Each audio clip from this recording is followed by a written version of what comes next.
Kuasa hukum Tio oknum anggota DPRD yakni Teresius Lasakar Norbertus Tubani Veronica Lake menyerahkan surat keberatan terkait sanksi pemberhentian sementara sebagai anggota DPRD TTU yang dilakukan pihak BK DPRD TTU. Kemarin tanggal 10 Agustus 2026 sekira pukul 14.00 WITA kemarin, kuasa hukum 3 anggota DPRD TTU yakni Teresius Lasakar dari Partai Golongan Karya, Norbertus Tubani dari Partai Kebangkitan Bangsa, dan Veronica Lake dari Partai Demokrasi Indonesia Perjuangan mendatangi kantor DPRD TTU untuk mengajukan surat keberatan terhadap putusan sanksi Badan Kehormatan DPRD TTU yang diumumkan dan ditetapkan dalam lembaga DPRD pada 29 Juli 2026 lalu. Putusan BK saat itu didasarkan pada pelanggaran kode etik dan sumpah janji jabatan atas kasus dugaan intimidasi terhadap almarhumah Dr. Ica Pakainuni di Rumah Sakit Leona Keva Mananu yang meninggal dunia. Kematian Dr. Ica diduga dilakukan mendapatkan intimidasi dari 3 orang oknum anggota DPRD TTU yang disebutkan tadi. Namun setelah putusan BK atas dugaan tindakan 3 orang anggota DPRD TTU tersebut, kemarin kuasa hukum 3 oknum anggota DPRD TTU mendatangi kantor DPRD dan mengajukan surat keberatan atas putusan Badan Kehormatan DPRD TTU. Menurut kuasa hukum 3 oknum anggota DPRD, sanksi yang diterapkan pihak Badan Kehormatan DPRD TTU terhadap kliennya dinilai melanggar prosedur dan ketentuan hukum. Pasalnya, menurut mereka, klien mereka saat ini belum berstatus sebagai tersangka apalagi terdakwa, karena mereka masih status sebagai saksi saat ini menjalani pemeriksaan di Mapolda. Kami datang untuk mengajukan keberatan administratif atas keputusan Badan Kehormatan DPRD Timur Tengah Utara pada tanggal 27 yang kemudian diparipurnakan tanggal 29 Juli 2026 kemarin.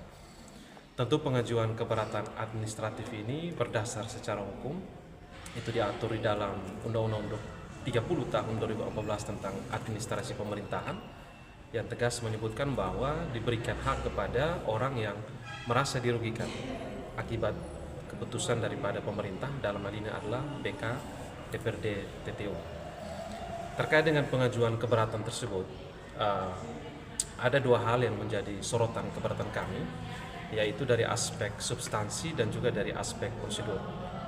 Dari segi aspek substansi, kami melihat bahwa pemberhentian sanksi kode etik berupa pemberhentian sementara sebagai anggota DPRD TTU terhadap ketiga klien kami adalah anggota DPRD TTU itu adalah cacat yuridis secara substansi, karena pemberhentian sementara sebagaimana diatur dalam peraturan DPRD TTU 1/2004 dan juga peraturan BK DPRD TTU 1/2004 tentang mekanisme tata cara penyelesaian di BK TTU, bahwa pemberhentian sementara itu hanya diberikan ketika status daripada anggota DPRD tersebut sudah menjadi terdakwa. Yang mana kita tahu bersama bahwa sampai dengan saat ini status hukum ketiga anggota DPRD tersebut masih sebatas sebagai saksi dan di tahap proses penyidikan. Ya, itu berdasarkan pemberitahuan penyidikan yang diberikan Polda terhadap kami. Itu secara substansi. Sehingga kami melihat di sini bahwa ada pelanggaran prosedur yang dilakukan oleh BK DPRD Timur Tengah Utara. Berdasarkan peraturan tentang penyelesaian BK DPRD TTU 1/2004, di situ dikasih kewenangan kepada BK untuk melakukan klarifikasi, melakukan penyelidikan, verifikasi terhadap ketiga DPRD ini. Harusnya BK DPRD sebelum menjatuhkan putusan ini mengklarifikasi dulu status hukumnya mereka, apakah sebagai saksi ataukah sebagai terdakwa, dan itu klarifikasi langsung ke yang bersangkutan ataukah di Polda NTT. Ya.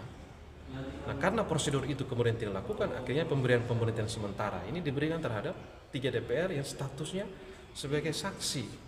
Ya.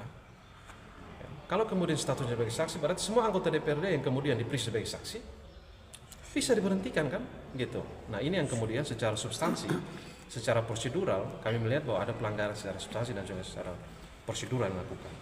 Sesuai dengan mekanisme dan tata beracara, saya kira itu hak setiap anggota DPRD manakala ada keputusan yang memberatkan dan ada keberatan dari pihak-pihak terkait, misalkan ada dari 3 Bapak Ibu anggota DPR, Pak Trens, Pak Robert maupun juga Ibu Vero, ya tentu akan kita tindak lanjuti. Kalau ini kan sifatnya administratif, kita akan pelajari. Setelah kita pelajari, pasti kita akan rekomendasikan ke Badan Kehormatan untuk selanjutnya bisa dapat ditindaklanjuti. Itu saja. Keberatan.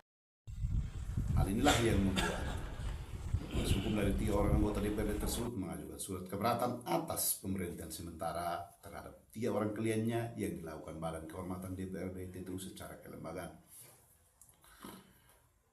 Menanggapi hal tersebut, Wakil Ketua DPRD TTU Agustinus Sigi mengatakan pihaknya akan mempelajari dulu dan setelah mempelajari hasil keberatan yang diajukan 3 orang anggota DPRD tersebut, maka sebagai pimpinan DPRD TTU akan mengajukan rekomendasi kepada Badan Kehormatan untuk dilihat lebih jauh.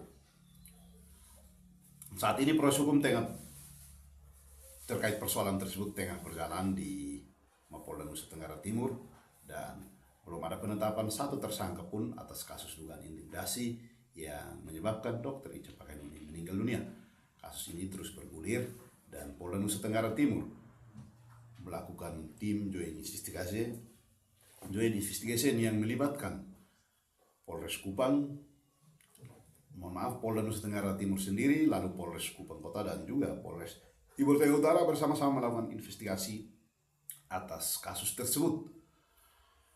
Kasus tersebut juga mendapat atensi secara nasional hingga Kementerian Dalam Negeri juga Kementerian Kesehatan ikut menaruh perhatian terhadap kasus kematian tenaga kesehatan yang adalah seorang dokter di Rumah Sakit Leona Kemenangu pada Juni lalu. Saat ini publik tengah menanti informasi yang detail berkaitan dengan tahapan proses yang akan terang benderang, namun saat ini pihak kepolisian masih gencar melakukan proses dan belum mengambil satu keputusan yang pasti terhadap kematian Dr. Ica. Itulah informasi dari daerah khususnya Kabupaten Timur Tengah.